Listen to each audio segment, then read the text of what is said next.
Hallelujah. Wamene kane mo ba kane kede Maleaki alo Malachi gololem. Amen. Maleaki ichokome klen kuku. Balewe moni Yehowa kechongbalu Maleaki no koni ekeha Israel bi lene. Kede kuku ni ji enyo ke ashi enumo. Suɔmɔ ni Yehowa yo ha Israel. Yehowa ke ewebi la ke ni sumonye. Shiame tohe ake. Meni chon ake osumowo. Yehowa here ameno ake. Te Esau nyeminu Jacob. Shibe mi sumo Jacob ke eshue. Ni minye Esau ke eshue fe. Mi ha egbefangon. Shipo jinle anochon amaofun. Ni ashije ni jen chon angbe ashinehe. Keji Esau shue niji edon bi leke ake. Akpata wahimu. Shiwa baakun wose keya. Nuwa ya saa watra watru ni efe koile. Dole Yehowa baatohi ake. Ame baanye ame saa truile ame mamone. Shimihuma kumo truile mashuishi. Ke ashi mei aache ame ake. Mangbonyo ni Yehowa mini efu ame kemiya nanone. Nye baana no ni baaba leke nye dienche nye himei. Ni nye baake ake. Yehowa da ke teke Israel ke ehusu ife. Kede kuku niji ekpa ke ashina agbe. Yehowa ka osɔfoi le ahiɛ. Yehowa tayache minke osɔfoi le ake. Biwo eche.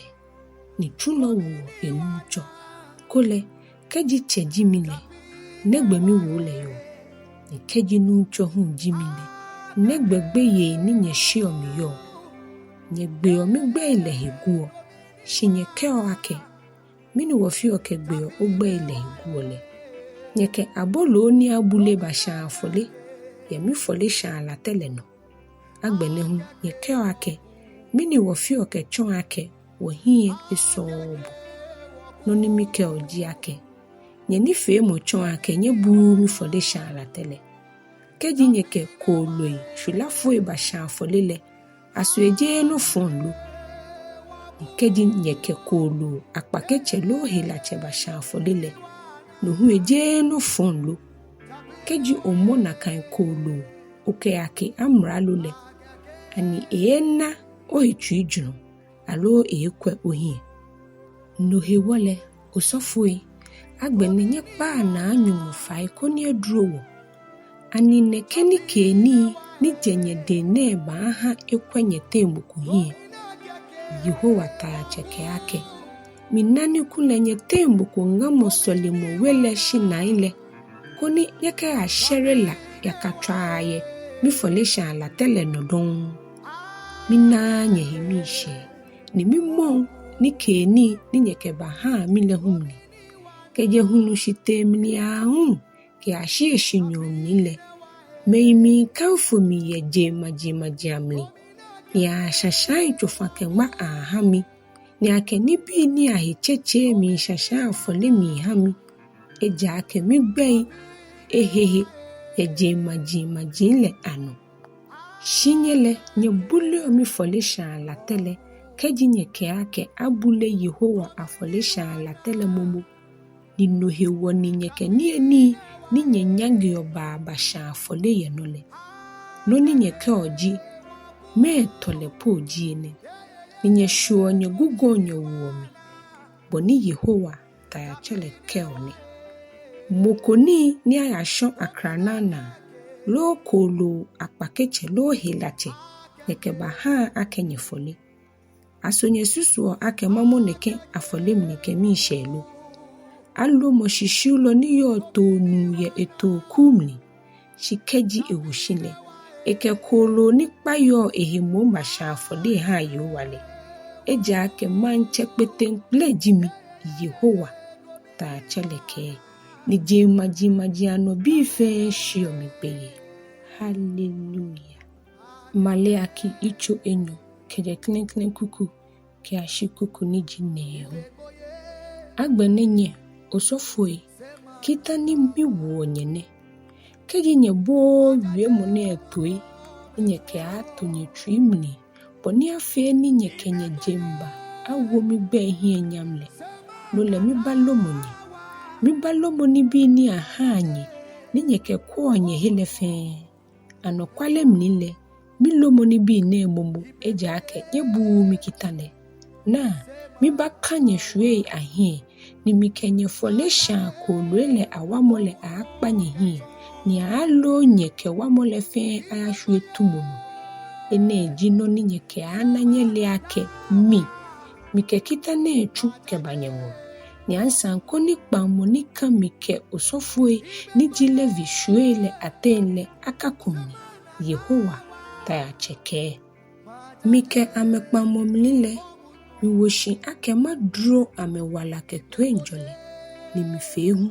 boni afe ni amehye mi gbeye ni amehie hu aso mi gbele amechome ni ja shije ni eja ni ameke mi hishi to enjole ke jalemi amefe ni ja ni amekpali me baba o ke je no shai eja ake osɔfoi agbenanu tumoji ake amechome nyumohi ni le kron le amengo esa ake me ayakoni ame akase mlale hini eja ake ameji Yehowa ta chele bofuile shinye osɔfoile nye gba afanke je gbeni jale no nye kenye ni chomo eha me baba o etomi mlaile ano ni nye ku mi kenye levi shwe atempa molemni Yehowa ke no hiwole be ya boni nye ye mi mlaile ano shimo nye kwa me ahian yenye ni fe mumnile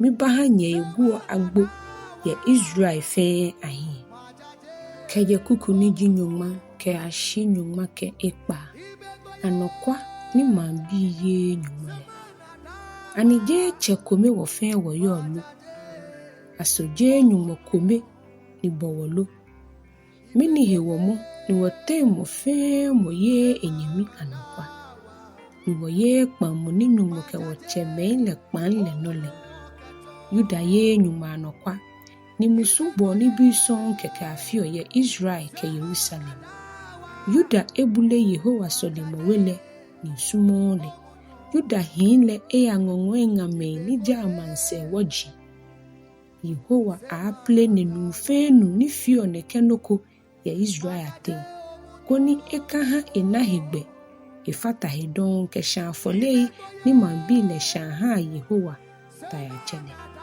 asa no ni jie nyohu ni nyefio ne nye wo yara ni nye domo nchoi ni nyeke nye ya afonu for Yehowa afodesha la tele eja ake nye folesha ni bile esa Yehowa hie don wa hu poni emomni ke twijino enyede nye bio no hewo ni bi baale na kayake Yehowa mo ni ke ni le amnile eja ake beni oke obla hia ngale kpaole Yehowa jinye dasefonu owu ngale shiake obaye la Anɔkwa shi onyele Anɔkwa le oyi chebele le jona anyuko ngafe ekpamole na asoje Nyɔŋmɔ komele jimo ni bowala asa ni le no eba wala momole yi eha wole no ni meni etawo ye wodemu kwegbe ake nye ba afo bi ni ba chomo Nyɔŋmɔ we bi Anɔkwa le mli no hiwole nye kwa ni ahia konishi ni nye wonye blahia ngamele nye kakumni kecho Anɔkwa ni nye ye no Yehowa Israel Nyɔŋmɔ le ke moji ake mihi mingblamu mihi keji nye temu koyi engane kesani no hiwole nye kwa ni ahia konishi ni nye wole nye kakwa kuku ni ji Nyɔŋmɔ kekpa Kojomɔ bile ebɛŋkɛ nye ha eto Yehowa kenye wie moile shinye bio ake mini woke ha etole ejeni nye ko ake mo fe mo ni fie fonle ehie Nyɔŋmɔ hie ni Yehowa ye mole hetwe dwuro ni suɔmɔ lele ni nye bio ho ake Negbenyumo ni yo jalesa ni le yo. Hallelujah.